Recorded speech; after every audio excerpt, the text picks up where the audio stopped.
ఇది ఒక బ్లూలోనే ఇది ఒక డిఫరెంట్ బ్లూ అండి. ఇది మనకి టిష్యూ మిక్స్ అయ్యేసరికి శారీ ఇలా చూడండి మీకు ఇలా కనిపిస్తుంది. ఇందాక మనం చూసింది ఐస్ బ్లూ కదా, ఇది కొంచెం మంచి ప్రాపర్ బ్లూ కలర్. ఇది కూడా చాలా బాగుందండి కలర్, అసలుకి చూడండి ఎంత బాగుందో. షైన్ చూడండి మీకు ఎలా తెలుస్తుందో. అలా అని గ్లేరీగా అలా ఏమీ లేదండి అసలుకి. ఈ సారీ కట్టుకుంటే చాలా మంచి లుక్ వస్తుంది. బోర్డర్ కూడా మీకు మంచిగా హైలైట్ అవుతుంది. మీకు పళ్ళు వచ్చేసి ఇలా వస్తుంది అనమాట, జరీ పళ్ళు.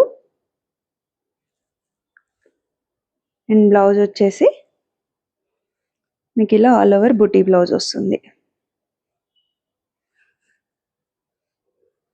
With border. ఓకే, ఈ సారీ ప్రైస్ కూడా మీకు 4100 all over India, free shipping ఉంటుంది.